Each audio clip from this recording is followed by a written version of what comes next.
everyone, it's me Sarah again, and welcome back to FanGirl Reviews. So tonight we are going to review the new movie that just came out this year called The Saw 10, obviously.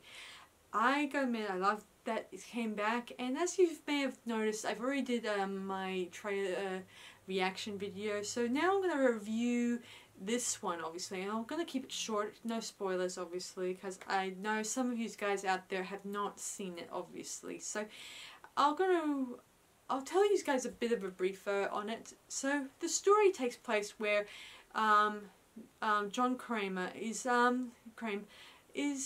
he's going through cancer treatments, and he only has like a few months left to live, and then that will be it for him. And this movie takes place between the first Saw and the second Saw movie, so it sort of makes a good stab in the story. Also, guys, I should mention before I go on, I went to see a private screening of it. I got 2 free passes from a giveaway. And I actually had a fun time that night when I watched it with my dad. We had a lot of fun eating popcorn and watching it and getting our scare on. And every time I kept worrying, even now John Kramer's gonna screw up. But no, as it turns out, he got plenty of creepy moments in, and I was glad that in the end that he continues to surprise me.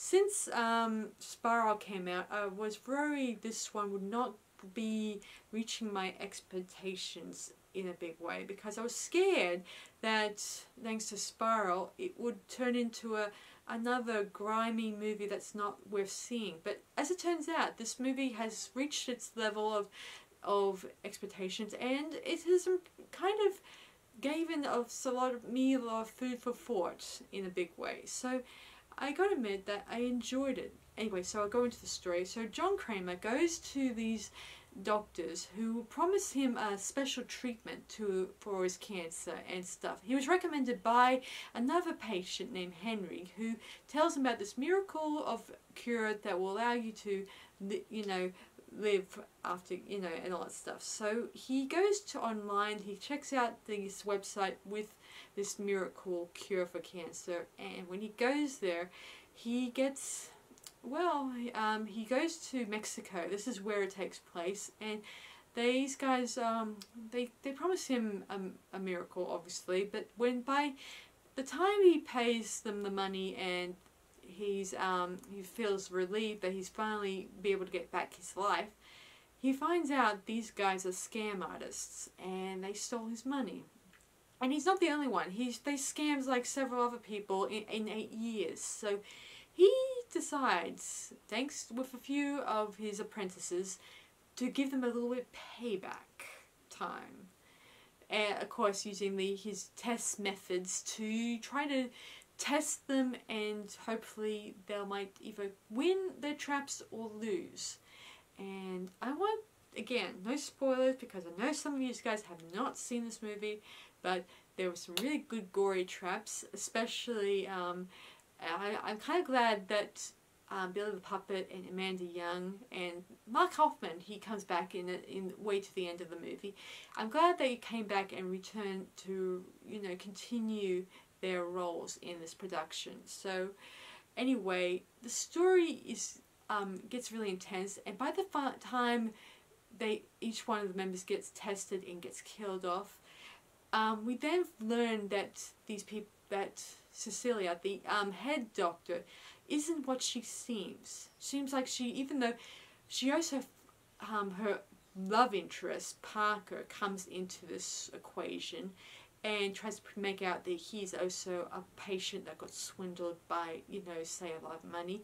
But then he pretty much reveals that he's actually her love interest. And they tried to take the money, because John Kramer, after he abducted all of them, he stole the money. And of course, when they tried to put John and Amanda inside the trap, they also put a little boy who John Kramer started develop feelings for into the trap too. And when they were doing the trap thingy, they decided to go up to the control room to get the money. But unfortunately, they set off a trap, a spring wire that allows the trap to set in motion. And then the trap that John Kramer and the little boy and Mandarin they kind of are released from those traps. Anyway, we then learn that that from the previously that John has contacted his colleague, Mark Hoffman, to find out as much information he can about these people, and including their love interests if they come snooping around. And eventually, Cecilia was trying to, during the trap with her and her lover, they were told that the only way to survive the trap is to put your head through a hole in the wall to escape the gas. It's special vented gas that kind of poisons you, and probably you start feeling that feeling when in your skin and your tissue, and well, it's not pretty. Anyway, soon enough, she wins. She kills Parker and gets her head inside the little hobby hole, but she's still stuck in the room. And of course, I know what you're thinking. This is where the part where John Kramer says, "Game over." Not even the slightest, folks. As it turns out, he doesn't say game over in this one, and which begs the question: will there be more movies after this? Will there be any more snippets in between each of the Saw movies? I don't know. Maybe, maybe not. I could be wrong, because in the past a lot of other Saw movies did not necessarily say the game over movie, the word, obviously. They didn't do it in the Jigsaw movie, did they? No, they didn't. They said, the guy says, "I speak for the dead."